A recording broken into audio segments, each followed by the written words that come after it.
You go. And good afternoon, ladies and gentlemen. I'm Mengistu Jackson, and welcome to the Lrtn Live Update. I know it's been a while since we last seen each other, but today I have a special interview. Please give a warm Lrtn welcome to 20-year veteran, U.S. veteran, and 2023 Republic of Liberia presidential candidate, Mr. Mengistu E. Wolokoie. And also joining us for the conversation is Mr. Nathaniel Y. Heron.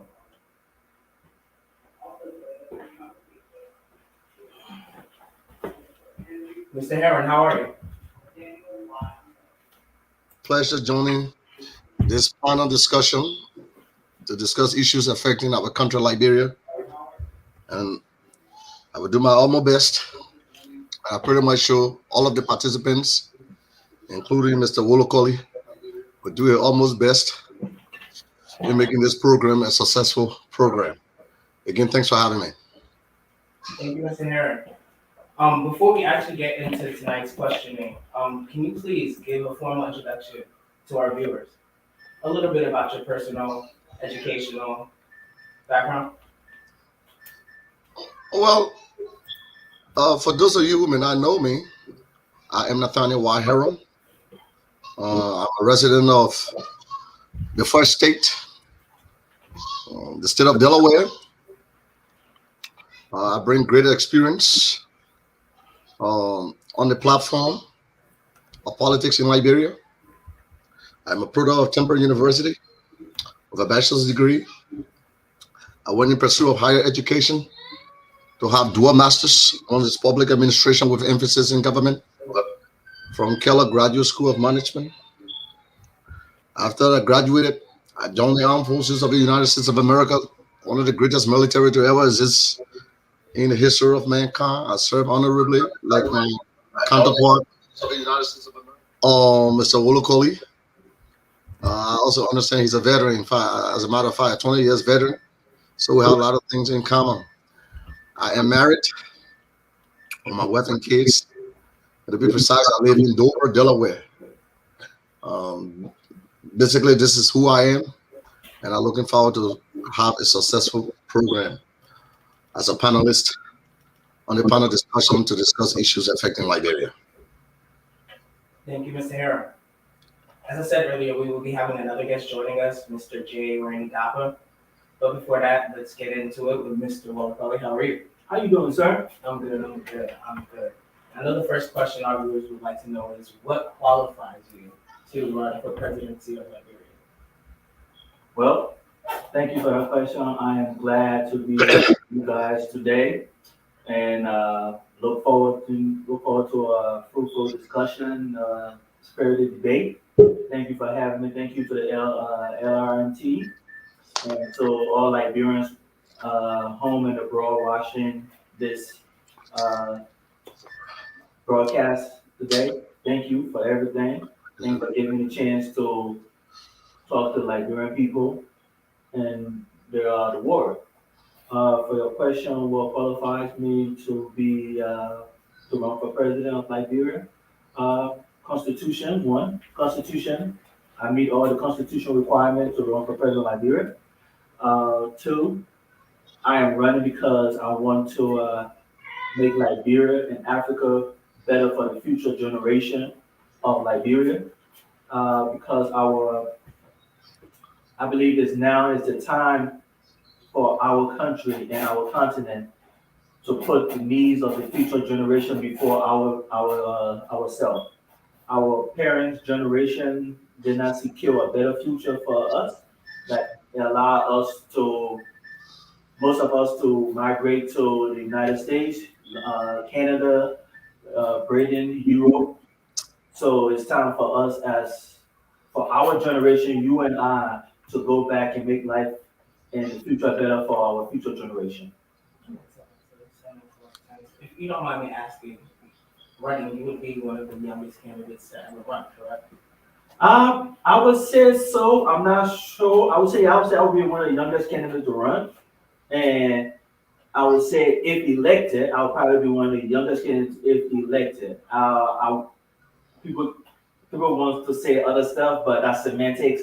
I wouldn't consider somebody I know who the person people would say he was young, but I don't think he was elected, so I wouldn't say he was elected. All right. Another question. So you talked about, in a sense, modernizing Liberia. What would be different between your administration and the current administration now? What would My be different? my the difference between the difference that would be between my administration, the current administration and my administration. One, our plans and our vision is for the future generation of the country. One, let's talk about one of the plans we have. If you go to our website, www.mengistuwolokoie.com, you will see that we want to employ, develop broadband across the whole country. In Liberia in 1909, 1908, don't quote me on the exact year, Liberia received the first broad fiber cable in Liberia from Liberia to Brazil. Imagine if previous generation had developed what we have already. So once one of the steps with the internet, employing internet throughout the country, we have a free flow of information in the country. Another step that we want to do, advance our healthcare system, advance our education system. With the internet to the system, to the country, we will also have young students like yourself, and younger student teacher will be able to teach better for us to expand our young children minds in Liberia with the fact of sharing information back and forth to the world, knowing what is outside of Liberia, what is outside of Africa. Thank you for that. I'm going to give Mr. Heron a chance to interject. And before so, welcome, Randy Stopper. Welcome to the conversation. How are you? I'm fine. Thank you so much for giving me the space to at least interact with your guests. And I hope we had a good time today. Thank you so much. Most definitely appreciate it. Mr. Heron, would you like to interject any questions or Sure, comments? sure, definitely. Mr. Wolokoie, to be quite honest with you, many of us do not know you. And you're telling us that you want to run for the highest office in the land. My question to you is, do you have a political party that's already existing, or you're going to form your own political party? Is your political party registered? If or you're going to form your political party, how are you going to run? You running as an independent? Can you tell us a little bit about that? Sir, I run as an independent candidate. Okay, so okay, you're running as an independent candidate. In other words, you have no political lineage with any political party because apparently you and they don't have the same political ideology, and that's fine. Um, right now, we will not consider you as a candidate. You'll be like an aspirant. Is that correct? Yes, sir. I am aspiring. When I get on the ground in Liberia before the election, I will register as a independent candidate, and I will be a candidate on the ballot for 2023 general election. Okay. With all due respect, sir, I'm not going to take anything away from you, and I'm not going to ask you a rhetorical question because everybody gets in a race to win. But from all indisputable evidence, it seems to be like you're kind of a late. Are you using this as a launching pad or a dress rehearsal for maybe the next 20 or 30 years when you should have become real right? In other words, when it's about time for you to ready to become president? Because right now, to be quite honest with you, when you call that name, Mengistu E, Wolokoie, nobody actually knows you. You don't have any kind of a tangible that many of us know about. We are going to dive into your policy proposal documents. We already have some of it right before me. We're going to dive into that. But it's like, to me, it feels like you're using this as a launching pad. you're using this as a dress rehearsal for maybe 20 years from now, upon which time you'll be ready. Are you ready for the job now as we speak? I still. Are you asking? Is that a question you asking me? I didn't get the question in there. The question here is, many Liberians don't know you. Okay. You don't have tangibles on the ground, visible tangible on the grounds that people are talking about, that some of us know about. If you do, you can make it known to us. So for me personally, I am looking at it from the perspective such as you using this as a launching pad or something like a dress rehearsal for maybe 20 years from now. Is that correct? The way I'm thinking, is that the right way I'm thinking, that you don't have a chance of winning? You're only using this as a dress rehearsal for maybe 15 or 20 years from now, when upon which time you'll be rep? That's my question.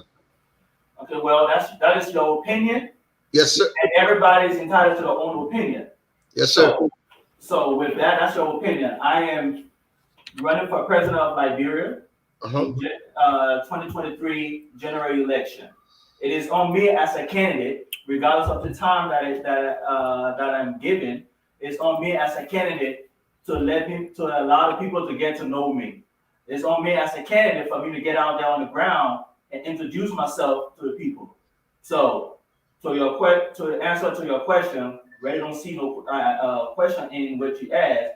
It's on me as a candidate and as my campaign to make sure that the people know that Mengistu E Wolokoie is running for president of Liberia. All right. We have 2 more years. Fair enough. We have 2 more years to the general election, and maybe 2 years is enough for you. But this is not my first time hearing about you. I heard about you through the same Lrtn program or network. Maybe 2 years could be enough time or plenty of time for you. But looking at your party platform here, you talk about Liberia having some racial problem, and which of course, for me, based upon my own understanding of Liberia does not have any racial problem of inequality. You just spoke about inequality, racial inequality.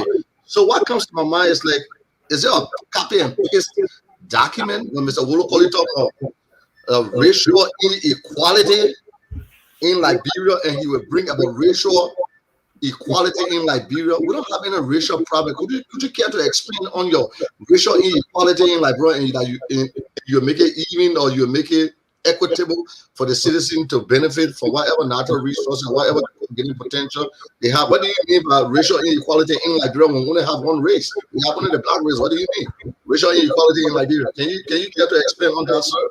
How do you connect the assertion to the reality on the ground?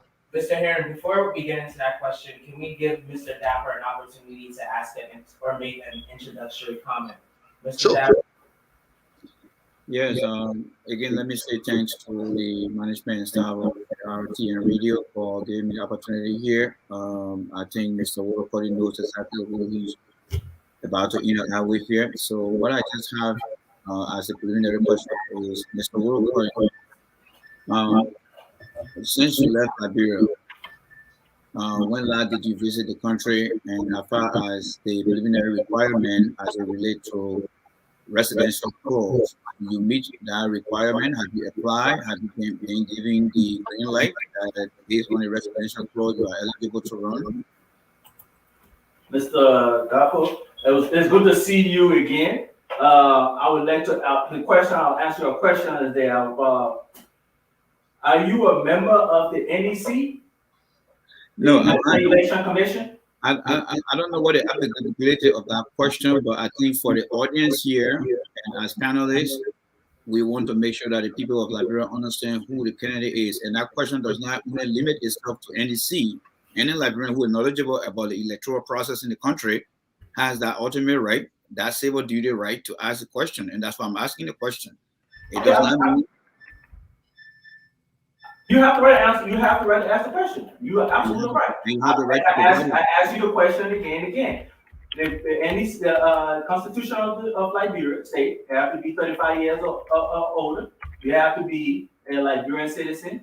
You have to be have $10,000 in the bank for your campaign, and you have to own raw property of $25,000. Those are just, I finish my question, sir. those are, let me just interject a little bit. Hold on. Let me follow up. The question I'm asking you. I didn't finish answering the question, sir. Gentlemen, we're going to go ahead. Please. You may finish your answer. Okay. Like I said, it is on me as a candidate to go and file my documents to the NEC, and it's on the NEC and the Liberian government to make sure that I meet all requirements. So, to your answer to your question, I meet all requirements to run for president of Liberia and to become president of Liberia if the Liberian people see fit for me to be elected. And that's all I wanted. As long as it's coming from you, with the answer, I have no further question. But just to make a correction, the question I'm asking you is more constitutional than the next requirement. The Constitution of Liberia requires that you have a 10-year residential clause in the country. So just to clarify that. But your answer is well presented. I'm not here to challenge it. You're on record now. So whoever comes after you will be able to follow up on that. Do I have another question, or should I just pause now, Mr. President? Mr. Dapper, I was going to give you a chance to rebuttal, but I think you already gave one. Back to Mr. Heron, you asked a question about racial profiling or racial inequity. Yeah, in his platform, he talked about racial inequality. And yes, he talked about racial inequality. And I know Liberia is a monolithic country when it comes to race. We only have one race over there. Obviously, we have foreign nationals and the rest of it. So I just wanted him to explain what he means by racial inequality, and he will make it possible that everybody will be able to benefit from the resources. I just want you to explain on that. They're almost like a copy and paste document. Like you're taking a framework document from places like the United States, how to use racial issues and just apply it to Liberia. So I just wanted you to explain on that. I don't know, and I can even give him the example if he can't remember. But I can look in my stack of stuff right now to give him the record, because he wrote so many things and he might not be able to remember everything off his head. But if he can remember, he can just throw light on that to explain what he meant by racial inequality in Liberia. Racial equality. Right now, Liberia, we have, how would I put it? Our constitution states that nobody without a Negro descent can become a citizen of sort. And anybody with a Negro descent can come to Liberia and become a Liberian citizen. When you look at racial equality, I think that right now in Liberia, in 2021, a lot of people are against us having people of other race in the country. So I understand why people don't want that to happen, but I think that we as Liberians, I think we are resilient people. I think we should welcome other race into our culture. I think that we are better than that. I think we need competition is good for us. I think that we as Liberians, as blacks in Africa, that we can step up to the plate of competition. We just need to be given the time, given the opportunity, environment in which that everybody can excel. For so many years and for decades, our government and the government of Liberia have not allowed the people to flourish. The government have been standing in the way. If you look at our history in Liberia, if you want to look at racial equality, you look at where we have the separation of the Congo people and the native people. You have the history of the Congo people. To be correct, Congo people are not people who came from America. Congo people are people who came that was recaptured on sea, going to the Americas by the British Navy and brought them to Liberia. That came from all over Africa. You have the American Liberians who actually, that my opinion, that what they experienced in America during slavery, they came to Africa and they perpetrated that same behavior on the natives in Liberia. That's some of the stuff when you look at racial equality. Right now, you have after 130 years, you had American Liberian who was in charge of the government for so long that we had a coup d'etat in the country.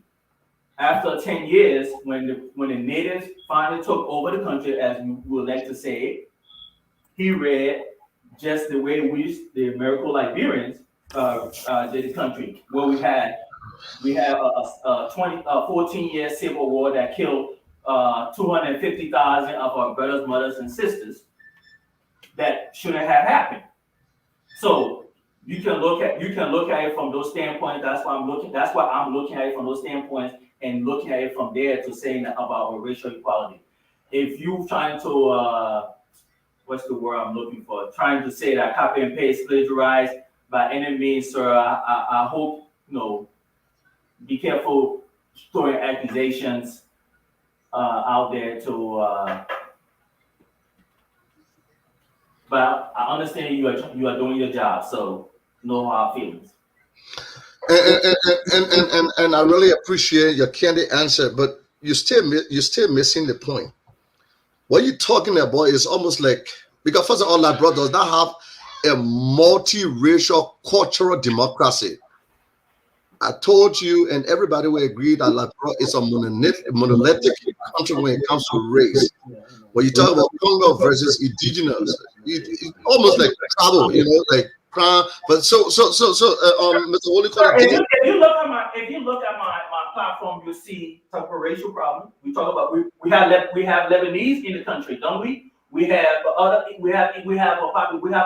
good base of Lebanese individuals in the country, family in the country. We have a good base of Indian people in the country. Do you think that the Indians and Lebanese have the same freedom, the same rights as we do, as the Liberian does? We have the tribal problems. We have the Conquer, the Gio people, or the people from Nima County going against the people from Grand County. That's what our civil war was based on. We had that. We have a sitting senator who was a warlord who passed through Nima County to raise war into the country and did what he did. You had a sitting president who was of another tribe, from Grand who did what he did. So you can't just sit there and just say, just because you are not on the ground, because you are not seeing it, that it's not there. Just because you do not experience it or you feel that you don't experience it, you are not there. You look at the country that we are sitting in right now. You have people not of black descent who sit and say that there's no racial problem in America. You have Africans that are in America who, I'll put it to you like this, who don't feel that it's a racial problem, who will look at African American and say, oh, you are just lazy. You have free education over here and you don't want to do nothing about it. So don't say that we don't have racial problem. We do. Just because it's not on the surface and you as yourself have not went and experienced such thing, you cannot say it's not there. Just because the people from Lebanon, the people from India that are in the country who don't have rights as a citizen, you cannot say that it's not happening. You have not went and talked to them and to ask them how they feel, how they are in the country. All right, Mr. Wolokoie, thank you for that response. Just to move the conversation along, I would like to ask you a question. Yes, sir. So earlier in the discussion, you spoke about investing in, I guess, in the future in education of the children in Liberia. What do your team have in plan, or what type of programs or game plans you guys have set if you guys are elected, or if you guys have the opportunity to be interjected into the political field in Liberia? What do you and your team plan on doing as far as investing in the education and fundamentals of a child? So the first thing, education. I appreciate our question. You have to realize that in order for our education system to improve, it takes all of us Liberians. That's one. We all have to invest in our education. Yeah. My education plan, if you look at it, I have in there that I want to get K-12 free education. Well, I want to take trade and tech school, put it into high school. I said from grade 9 to 12th grade. Some folks say I had people, we had a discussion, people said from 7th grade to 12th grade. We can debate on that if that's what we're debating on. Hopefully that's what we are debating on. When it comes to that, we need to train our teachers. Teachers need to be certified. Teachers need to have certificate before they go into the classroom. We have to know that teachers know what they are teaching. So we have to retrain our teachers, and we need to get new teachers. How we get new teachers? We have a lot of Liberians who are overseas. We have a lot of Liberians who are in places. We have a lot of teachers all over the place. We need to incentivize these teachers for them to come back into the country so they can come and teach. So those are the plans that we have that we are going to implement if given the opportunity to be elected president of Liberia. And before we go, or before we cut to commercial break, because we do have to go on a commercial break, do your team have a financial plan on how do you guys plan on getting these things started? I know this when it comes to politics is there's a lot of promises that are being made or that are made, but one aspect that is forgotten is the financial aspect of how these promises are going to actually come to fruition. So do you guys have somewhat of a financial plan? How do you guys plan on financing it? Good. I appreciate that question, sir. We, so Liberian people, let's be honest. I will always tell you what you need to know, not what you want to know. One, in Liberia right now, how many people do we have pay taxes? Not a lot. Okay, let's take for example, one is how we can raise money, how we can raise taxes. Most of the people who pay taxes in Liberia are people who are doing shipment into Liberia. That's where the government get most of the revenues and stuff from. So, first step.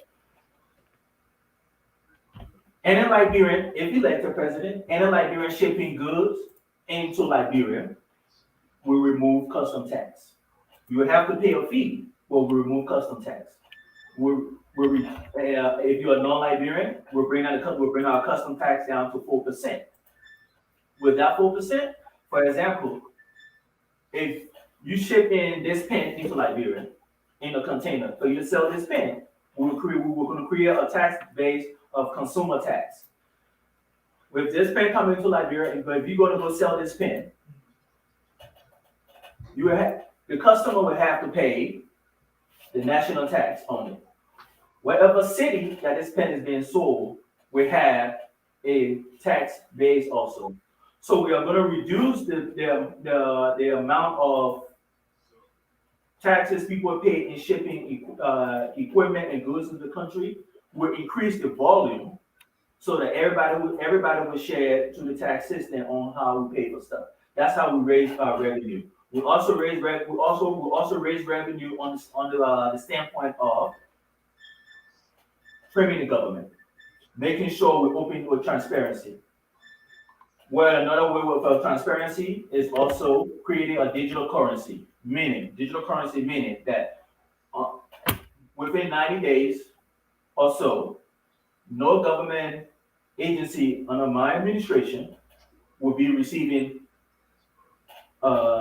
money cash. Everything will be done digitally. We'll have transparency where people will know where the money is going, that you will not have to worry about. If you're going to go get your passport, you pay for your passport online. You go there with your receipt and you receive a passport. If you meet all the requirements for your passport, you get it. If you have to open a business, you go on the Minister of Commerce website. If you go there and tell you this is how you open a business, you meet all the requirements, you pay your money online, your license is issued to you. We will do that, and we will streamline how stuff are done so we'll have more money into there. Nobody should know somebody in the government to open a business. That's what we'll get. We're not going to get rid of corruption 100%, but we will tame it down. We'll make sure there's checks and balances. We'll make sure there's transparency in our budget so people can know how we are spending money, what money is coming to the country. All right, thank you. So transparency, in other words. Yes, sir. We have to cut to commercial break. But before we go, I would like to give a special thanks to Mr. Wolokoie, Mr. Heron, and Mr. Dapper, who are all joining in on the conversation. If you haven't already, please like, follow, share, and subscribe to LRTN Network. Right now, actually, share the video. I know there's some people who haven't came across their timeline yet. Share the video, put it out there. We'll be right back after this commercial break.